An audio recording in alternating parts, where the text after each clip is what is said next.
కాంతారావు.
నా దర్శకత్వంలో సుమారుగా 32 నిమిషాల లఘు చిత్రం.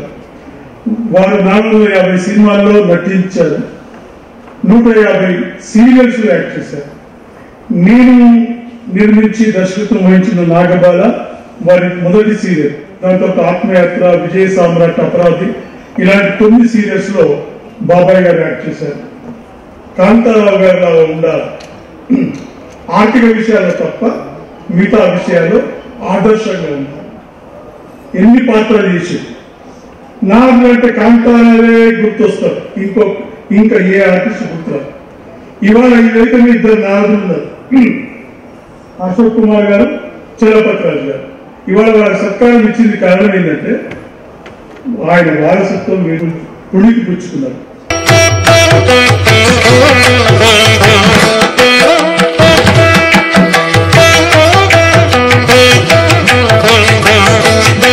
సినిమా ఒక శక్తివంతమైన మాధ్యమం, మన సంస్కృతిలో, మన జీవితంలో భాగమైపోయింది.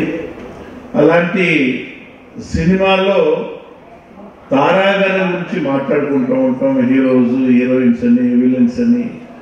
ఎన్టీఆర్, ఏఎన్ఆర్ వారితో పాటు కళాపూర్ణ కీర్తిశేషులు తాడపల్లి లక్ష్మీకాంతరావు గారు.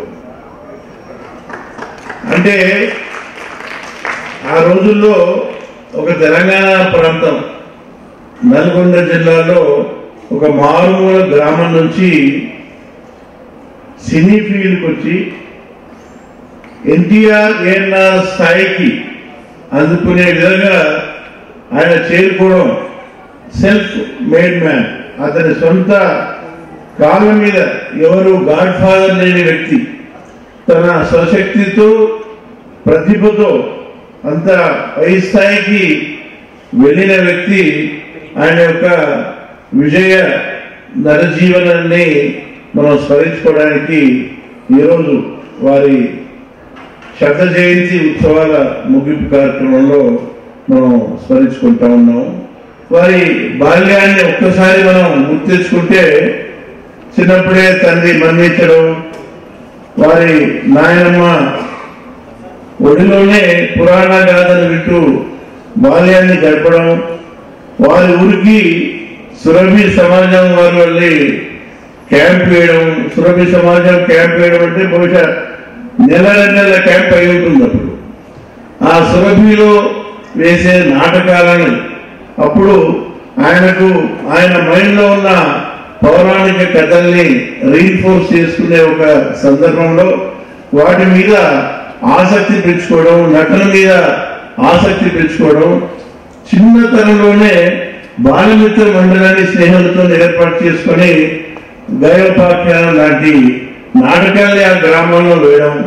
తర్వాత రెంటాల సత్యనారాయణ గారు, పులికంటి లక్ష్మణ గారు ఇలాంటి థియేటర్ ఫీల్డ్ లో దిగ్గజాలున్న ఏరియాలో అతను మళ్ళీ ఉండడము, కాంతారావు గారు వారి నాటకాల్లో భాగస్వామ్యం పెంచుకోవడం, అక్కడి నుంచి సినిమాలు నడిస్తే బాగుంటుందని మద్రాసు చేరుకోవడం, మద్రాసులో టి కృష్ణమాచారి అని ఒక స్నేహితుడు దొరకడం, శ్రీకృష్ణమాచారి మన తెలుగు చలనచిత్రకి ఒక పితామహుడు హెచ్ఎం రెడ్డి గారు మనందరూ తెలుసు. సో వారికి అసిస్టెంట్ డైరెక్టర్ గా కృష్ణమాచారి ఉండడం, కృష్ణమాచారి అతనికి ఒక అవకాశం ఇప్పించడం హెచ్ఎం రెడ్డి గారి దగ్గర 51లో నిర్దోషి అనే సినిమాలో మన కాంతారావు గారికి ఒక అవకాశం ఇస్తే కొన్ని డైలాగ్స్ చెప్పుకునే అవకాశం ఇచ్చినప్పుడు అప్పుడే హెచ్ఎం రెడ్డి గారు గ్రహించారు, ఈ అబ్బాయిలో టాలెంట్ ఉంది, చాలా అందంగా ఉంది, ప్రస్ఫుటమైన ప్రొనౌన్సియేషన్ చాలా బాగుంది, తప్పకుండా ఇతన్ని హీరో చేయాలి, నా నెక్స్ట్ ఫిల్మ్ లో హీరో ఇతనే అని హెచ్ఎం రెడ్డి గారు డిక్లేర్ చేయడం. 1953లో ప్రతిజ్ఞ అనే సినిమాలో కాంతారావు గారికి అవకాశం ఇవ్వడం, ఆ అవకాశాన్ని వినియోగించుకొని వారు ఒక హీరోగా అప్పటి నుంచి సినీ ఫీల్డ్ లో నిలదొక్కడం మనం చరిత్రపరంగా చూస్తా ఉన్నాం. జానపద సినిమాల్లో ఏకైక హీరో కాంతారావు గారు, ఇక వారిని మించిన హీరో ఎవరు మనకు కనిపించరు. ఒక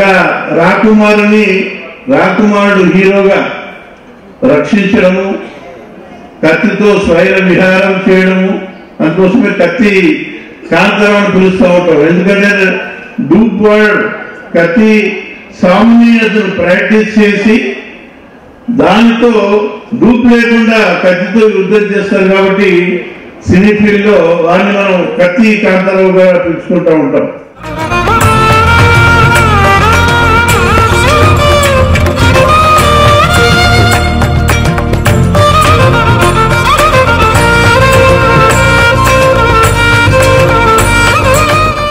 కృష్ణుడు అంటే ఎన్టీ రామారావు గారు, దేవదాస్ అంటే నాగేశ్వరరావు గారు, ఒక రాకుమారుడు అంటే కాంతారావు గారు. నా అదృష్టం ఏంటంటే వారితో నటన ఒకటే కాకుండా వారి కుటుంబంతో నాకు 50 సంవత్సరాల పైన సాన్నిధ్యం ఉంది. ఆస్ట్రేలియా అడ్లైడ్లో చాలా బ్రహ్మాండంగా మన తెలుగు వారందరూ కలిసి ఈ శత జయంతి ఉత్సవాలు చాలా బ్రహ్మాండంగా చేశారు. నేను 5 పిల్లలకి 4 కొడుకులు, 1 కూతురు, నేను ఒక కూతురులాగా అంత ప్రేమగా ఉండేవాళ్ళు. ఆయనతో నేను చాలా గొప్ప సినిమాలు చేశాను. భారతంలో ఒక అమ్మాయి, సోమొకటిది ఇన్ని చేసినా కూడా ఓ సీత కథలో ఆయన పక్కన ఆయన్ని వివాహం చేసుకునే స్త్రీగారిని యాక్ట్ చేశాను. అప్పుడు వాళ్ళ ఇంట్లో వాళ్ళందరూ, మా ఇంట్లో వాళ్ళు, కాంతారావు గారు అందరూ నవ్వారు, ఇంటి అమ్మాయి అంకుల్ అంటే. ఆ స్టోరీ అలాంటిది. కే విశ్వనాథ్ గారి డైరెక్షన్, చాలా గొప్ప సినిమా, నంది అవార్డులో ఉండి వచ్చింది.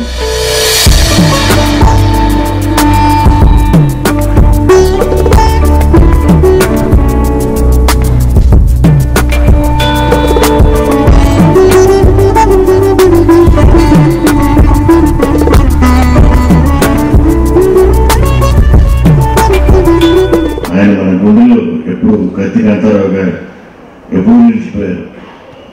నాకు తెలిసి ఆయన జానపద సినిమాను చూసి చిన్న చిన్న కర్రల్ని కత్తులుగా చేసుకుని ఆడుకుని వాళ్ళు ఎవరు లేరనుకుంటాను నా ఉద్దేశంలో, ఆంధ్రప్రదేశ్లో. అప్పట్లో పండగలు వస్తే ఈ కత్తులు పెట్టేవాడు, అన్నీ అమ్ముతూ ఉండేవాడు దసరా టైంలో. అవన్నీ కొనుక్కుని మా టెర్రస్ల మీద గుర్రాల మీద ఎక్కినట్టుగా పరిగెడుతుంటూ కత్తి కాంతారావు గారి లాగా కత్తి యుద్ధాలు చేయడం నాకు ఎప్పుడూ తెలుసు. ఎవరు నాకు తెలిసి ఎవరు తప్పించుకునేవాడు లేరు అక్కడి నుంచి. అంత గొప్ప మనిషి ఒక ఉత్తమ తరంగంగా ఎదిగి సినిమా ఇండస్ట్రీలో one of the main pillars గా తెలుగు సినిమా ఇండస్ట్రీకి నిలిచిన ఒక మహోన్నత నటుడు. నాకు నేను బాబాయ్ అని ఆప్యాయంగా పిలిచే మా బాబాయ్ కాంతారావు గారు ఈ రోజున ఆయన్ని గుర్తు చేసుకుని ఆయన 100వ జన్మదిన రోజున ఈరోజు ఈ సభలో అలంకరించే అవకాశం, నాకు ఆ సీట్లో కూర్చునే అవకాశం దొరకడం నిజంగా చాలా అదృష్టం.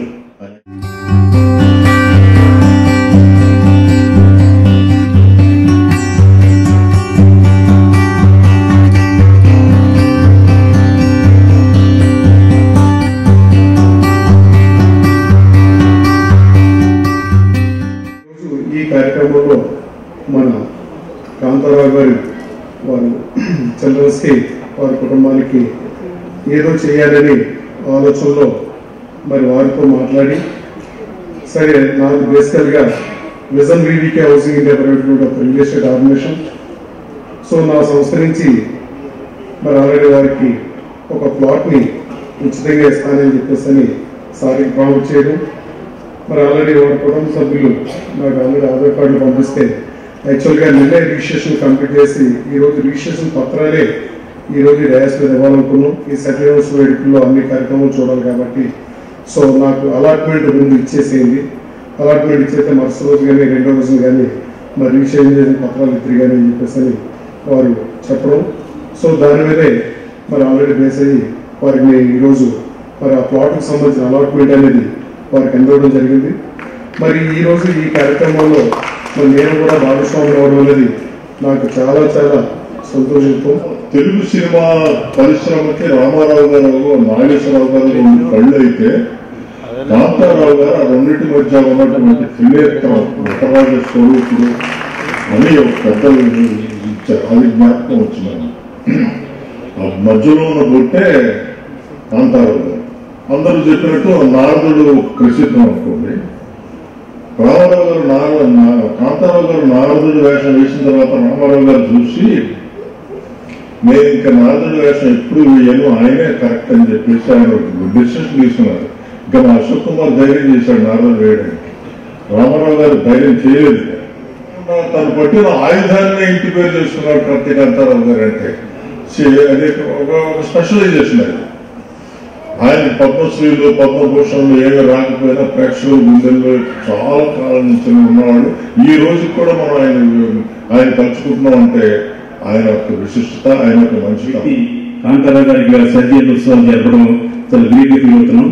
కానీ ఎందాక నాగపాల్ సురేష్ గారు బాధపడ్డారు సినిమా ఇండస్ట్రీలో చేసిన పని మర్చిపోయారని.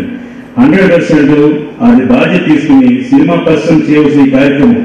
ఎందుకంటే ఏఎన్ఆర్ గారికి, ఎన్టీఆర్ గారికి సర్జరీ ఉత్సవాలు జరిపిన తెలుగు సినిమా పరిశ్రమ ఖచ్చితంగా కాంతారావు గారికి కూడా జరపాలి.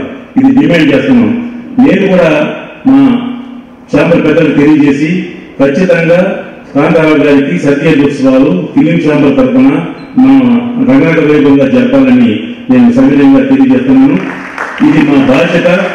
ఒక మహానటుడికి జరగవలసిన న్యాయం జరగాలని నేను మనస్ఫూర్తిగా కోరుకుంటూ ఈ విషయాన్ని మాకు కూడా బాధ్యత ఉంది కాబట్టి సినిమా ప్రజలు తెలియజేసి వారితో రంగరంగ వైభవంగా చేయించడానికి ప్రయత్నం చేస్తానని సవినయంగా సమాధానం చెప్తున్నాను.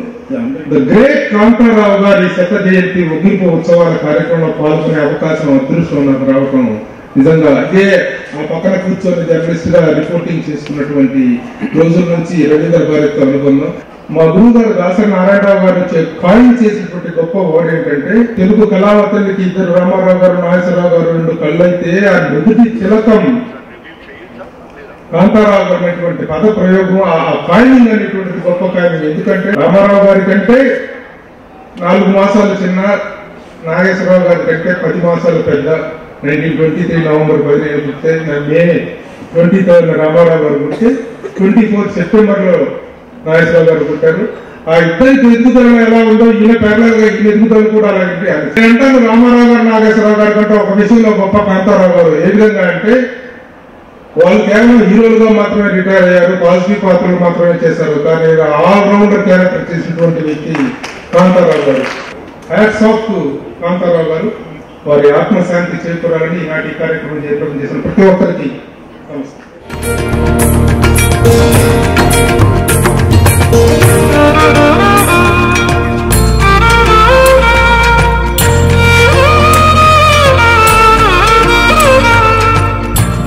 ప్రభుత్వమైన ఆయన్ని సరిగా గుర్తించలేదు.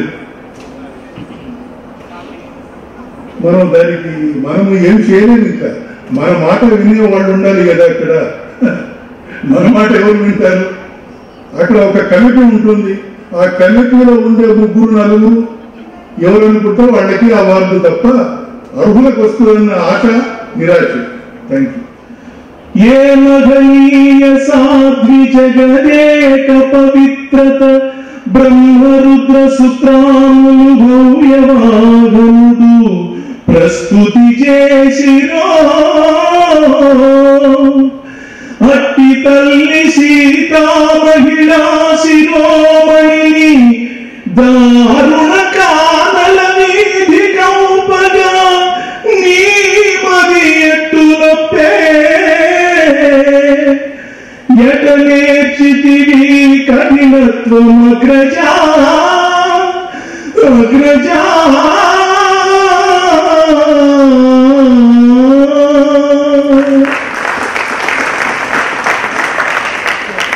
రామారావు గారు నాగేశ్వరరావు గారి గురించి చెప్పారు కదా. ఆయన 3వ కన్ను అంటానికి లక్ష్మణుడి పాత్ర కంటే మరొక ఉదాహరణ ఉండదు. ఆయన సాత్వికమైన పాత్ర, ముత్యాల ముగ్గు అద్భుతం. కత్తి కాంతారావు గారు అంటే అది మీ అందరికీ తెలిసిందే. పరమశివుడి కుటుంబ సభ్యుల యొక్క వాహనాలు మామూలుగా కూడా ఎంతో వ్యతిరేకత ఉన్న వాహనాలు అన్ని కూడా. మీకు వాహనాలన్నీ తెలుసు. నేను టైం తక్కువగా ఉందని నేను సంక్షిప్తంగా మాట్లాడుతున్నాను. కానీ ఆ పరమశివుడి దగ్గర అవన్నీ కూడా కలిసే ఉంటాయి. అలాగే నటరాజ స్వరూపమైన కాంతారావు గారి దగ్గర కత్తి తమ్ముర కలిసే ఉంటాయి. అది ఎంత గొప్ప విషయం అంటే, అసలు ఎక్కడ నారదుడు అంటే బ్రహ్మచారి, సాత్వికంగా ఉండాలి. ఆయన కొంచెం దృఢంగా ఉంటారు. ఆయన కానీ పాత్రౌచిత్యంతో పాత్రని ప్రదర్శించటంలో ఆయన రూపాన్ని, ఆకారాన్ని ఏవైనా ఒకవేళ పొరపాటును ఎక్కువగా ఎవరైనా భావించినా వాటన్నింటినీ ఆయన నటనా కౌశలంతో కుదుటపరిచి, సంక్షిప్తపరిచి అత్యద్భుతంగా నటనని ప్రదర్శించిన మహానుభావుడు కాంతారావు గారు. ప్రతి రాత్రి వసంత రాత్రి, ప్రతి గాలి పైరగాలి, బ్రతుకంతా ప్రతి నిమిషం పాటలాగా సాగాలి. ఆయన గారికి నటనలాగా సాగాలి, నటుడుగా రాణించాలి. మహానుభావుడు బ్రహ్మాండమైన ముద్ర వేశారు. నాలాంటి నటీనటులందరికీ మార్గదర్శకులయ్యారు. ఆయన నటుడుగా ఎంత గొప్పవాడు, మనిషిగా కూడా నాగబాల సురేష్ కుమార్ గారు చెప్పినట్టుగా అంత స్థితప్రజ్ఞుడు. ఏదైనా ఈరోజు ఒక ఫ్యామిలీ ఫంక్షన్ అయినా చాలా రెగ్యులర్ ఫంక్షన్స్ లా కాకుండా ఎంతో ఆప్యాయతగా మనసు విప్పి మాట్లాడుకునేది మన ఇంట్లో జరుపుకుంటున్నట్టు ఈ ఫంక్షన్ ఉంది.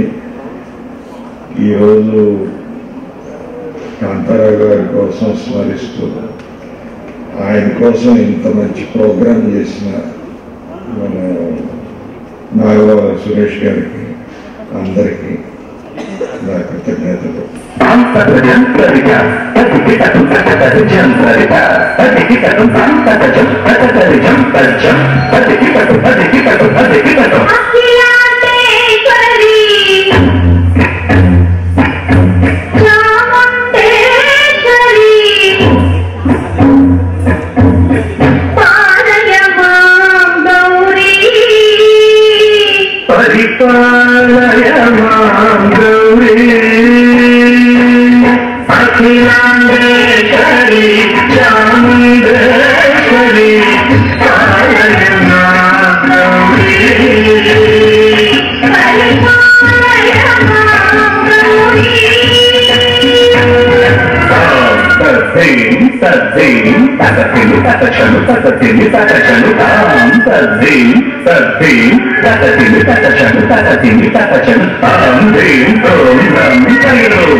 Hasiram,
చెన్నై నుంచి హైదరాబాద్ షిఫ్ట్ అయిన తర్వాత బాబాయ్ గారు మేకప్ వేసుకున్న మొదటి ప్రాజెక్ట్ అది సినిమా కావచ్చు, సీరియల్ కావచ్చు, నాదే.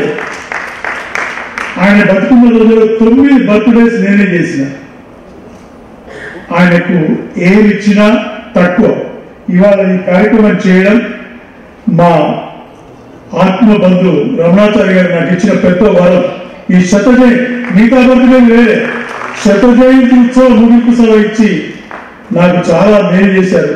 నాకు కూడా నా జీవితం అంతా ఒక పరిపూర్ణత్వంలో ఇది ఒక భాగం అయిపోయింది అని నేను భావిస్తున్నా.